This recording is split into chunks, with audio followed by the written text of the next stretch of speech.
Now on CoastTV News. Lawsuit filed. Why a builder is suing their own developer in Rehoboth Beach. OC Jeep Week kicks off in Ocean City, where you can catch these iconic rides revving and reveling in sun and sand. And Rehoboth Beach lawsuit, split opinions over the city manager's hiring process. And we have another round of rain returning to our area that I need to tell you about. This is CoastTV News at 5. A beachfront that never was. Good evening. I'm Christina DeRobertis, in for Madeline Overturf. And I'm Charlie Sakaitis. Welcome to our News at 5. We begin tonight with a national builder suing a Delaware developer in Rehoboth Beach.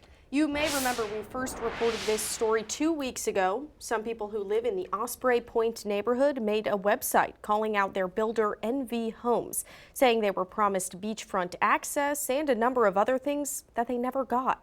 CoastTV News reporter Brandon Ferguson live in Rehoboth Beach tonight. Brandon, some of the people in the community are so upset they put up a sign in an attempt to get the attention of the builder. Christina, this sign behind me did exactly that. People in this neighborhood say they were falsely advertised to. And now NV Homes, which is a national company, is suing their developer, a Delaware-based company, Osprey Point Preserve LLC. Two companies, one neighborhood, and a legal mess, as NV Homes, a national home builder, is suing Osprey Point Preserve, a local developer, all because the people that live in these houses say they feel duped, saying they didn't get what they were promised. And it's just embarrassing that now the two different development groups are pointing the finger at each other. it's a big company and they're using muscle and means to bully their way through this. In the lawsuit filing exclusively obtained by CoastTV, NV Homes is ordering developer Osprey Point Preserve LLC to send them a plan that would deliver on the promise of a marina and other beach amenities seen on your screen now. Some neighbors tell CoastTV it's the things that are missing but promised that led them to buying homes here and convinced them that the high price was worth it. But as you can see now, there is no marina, there is no beach, there are no amenities. This prompted some homeowners in Osprey Point to make a website called exposingnvhomes.com. I don't see this ending well. Neighbors here have reached out to members on the Sussex County Council about these problems and have reached out to Governor Matt Meyer and other representatives for the First State. Phil Ortora says the way this lawsuit is heading, he expects more headaches in the future. They might build a few things, but we'll have an angry developer who has to finish the community. And I'm not sure that's a recipe for satisfaction with anybody. CoastTV reached out to both of these developers, but have not gotten a response. In the meantime, this luxury neighborhood is filled with people that feel like they were sold a dream, but were delivered a dud.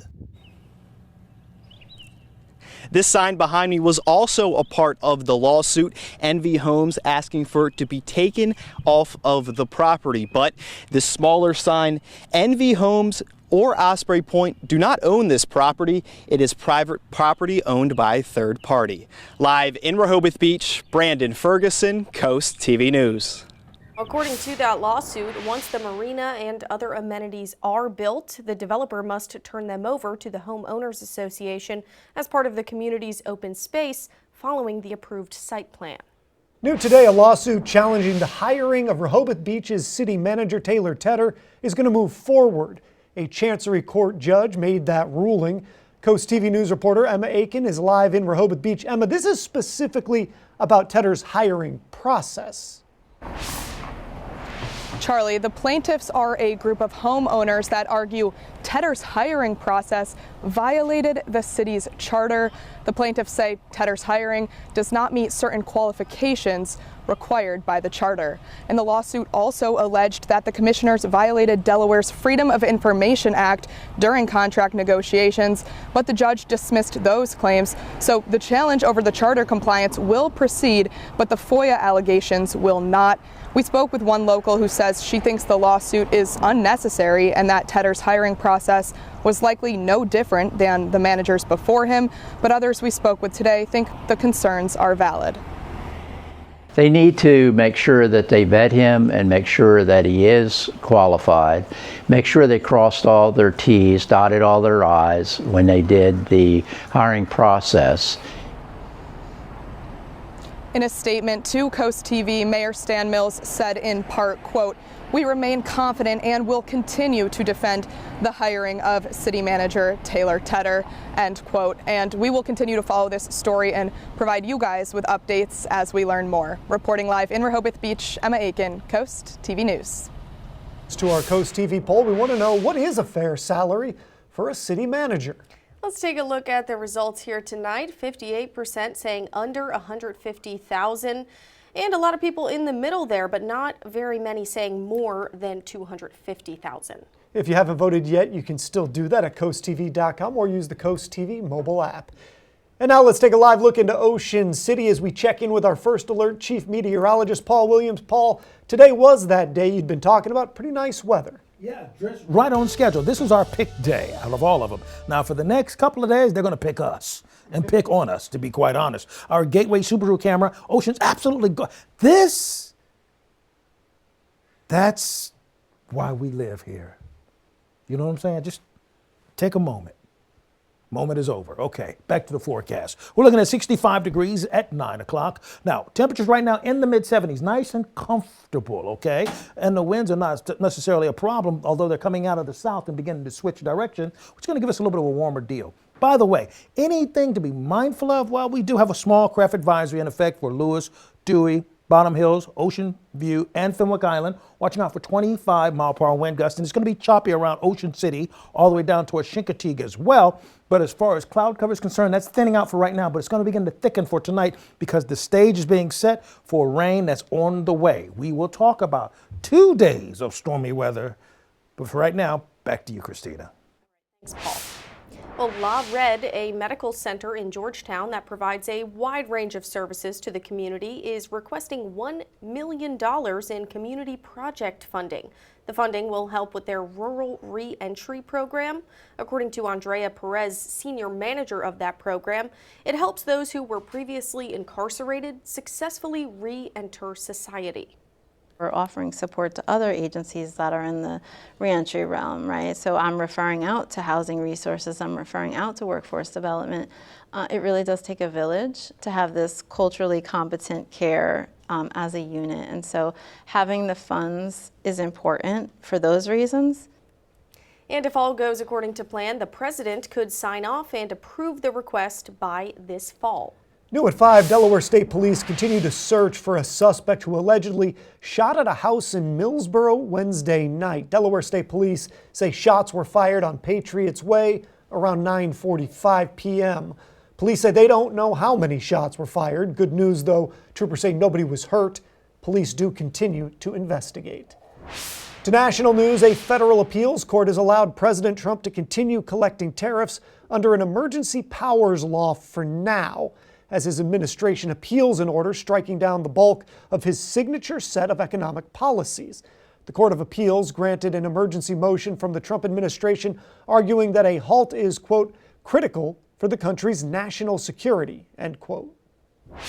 It's a graduation day unlike any other at Harvard University. The Ivy League school continuing in its months-long feud with the Trump administration over anti-Semitism, federal funding, and the First Amendment. Lee Waldman shows us how, at the same time, a federal district judge is hearing arguments on the case between the school and the administration over the future of international students. A major win for Harvard University as the judge overseeing the international student case says she will order the Department of Homeland Security and State Department to not make any changes to Harvard's student visa program indefinitely. Members of the class of 2025 from down the street, across the country, and around the world.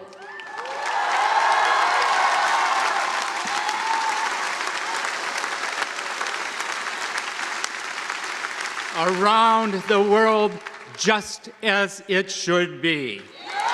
That ruling coming as the nation's oldest university holds its 374th commencement. We leave a much different campus than the one we entered. Prior to the judge's ruling, fears were swirling for the future of Harvard's current and future international students. Many people are looking at perhaps a gap year or any other alternatives, which again, none of them sound as good as continuing their education within the university they put in so much effort to get into. President Donald Trump Wednesday telling the Ivy League to behave. Harvard is treating our country with great disrespect, and all they're doing is getting in deeper and deeper and deeper. In addition to the foreign student fight, the university is also challenging the White House in court over the freeze of $2.2 billion in federal money after it refused to take steps like eliminating diversity, equity, inclusion programs and admission changes. I'm Lee Waldman reporting. The home now. Start your engines and drive on over to the Ocean City Inlet. That's where hundreds of Jeeps, that's what they're doing for the start of OC Jeep Week. Coast TV News reporter Kevin Zapea is live in Ocean City. Kevin, Jeep Week has activities going on all throughout the day. Charlie, although Jeeps are no longer here today, this course behind me is just one of the cool things you can see free of charge. Now currently there's around 300 Jeeps a day driving around this course. And if you're here early in the morning, you could also see Jeeps driving along the Ocean City Beach. From 12 to 5 p.m., vendors and more Jeeps will be at the inlet for you to enjoy. We talked to one local who has been coming to this event for 9 years and enjoys that this event is right in his backyard.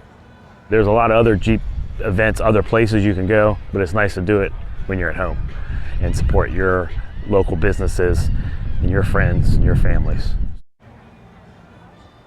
Now, if you want to see all these cool Jeeps yourself, OC Jeep Week's last day will be Sunday, June 1st. I'm Kevin Zapea, live in Ocean City, Coast TV News. I want to let our viewers know that we've made some technical upgrades to enhance the quality and the reliability of the over-the-air broadcast signal, but people who watch Coast TV using an antenna, you might need to take a few simple steps to continue receiving the channel. This is rescanning your TV. The upgrade can cause some TVs to temporarily lose the channel if they're not updated through that rescanning. And rescanning typically takes just about a minute. Right now, we do have all the steps on how to do that on CoastTV.com. Storms are brewing to our west, and I'll pinpoint when they'll be at your doorstep coming up. But first, coping by climbing. We show you how rock wall climbing like this is helping people deal with Parkinson's diagnosis. That's up next.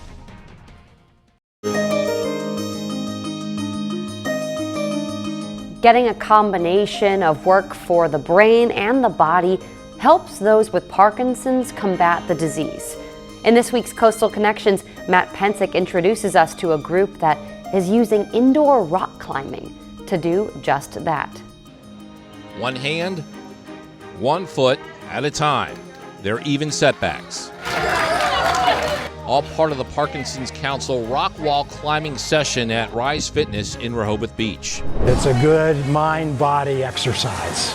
You have to actually have that brain-body connection, which is making them work, which is bringing on dopamine, which is the one thing they lack, having Parkinson's. So they're able to at least give themselves, which is a good benefit to their disease that they have. The participants have varying degrees of rock climbing skills, but similar reactions after each attempt. It's challenging. Challenging.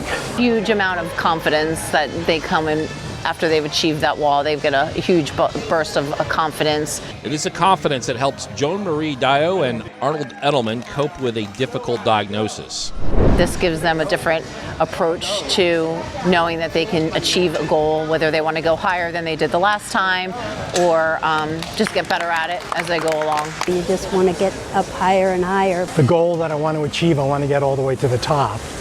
But just take it slowly and believe in yourself, and I'll get there. Yes! Reaching new heights, mentally and physically. For Coast TV, I'm Matt Pensick. Big smile, party time.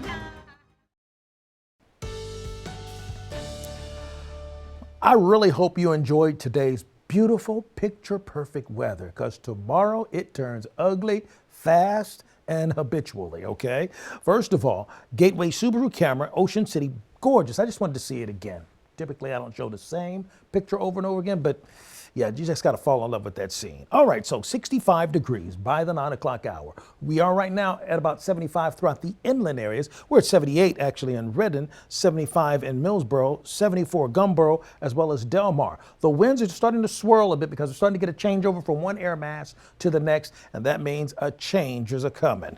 Take a look. First of all, we have a small craft advisory active for Dewey, Bottom Hills, Ocean View, Fenwick Island beaches. Watching out for 25-mile-per-hour winds. Look for choppy waters for us from Ocean City down to Chincoteague. And we're looking at the cloud cover that's going to start to go on the increase because we're starting to see that shift that's happening. Coming out of the west, we're going to have a chunk of heavy downpours. That's going to be, first of all, warm front inspired, then a cold front will follow right behind it. We're looking for spotty showers to really kick up for us. Now, we are expecting for Friday night, we'll have widespread scattered showers going into Saturday. So we're looking at Friday and Saturday mainly. After that, we kind of even out and start to get rid of this stuff. So for tonight, first of all, 60s and a sprinkle or two possible into the late night hours. The bottom line here is this. Friday, we're looking out for thunder showers and damp in the morning time, and mild afternoon with stormy evening expected, possibly even severe. For the weekend, scattered storms, some severe. On Sunday, it's going to be much, much better. Friday and Saturday, we have the warm front inspired scattered showers, first wave. Second wave is going to be the cold front as it follows behind it.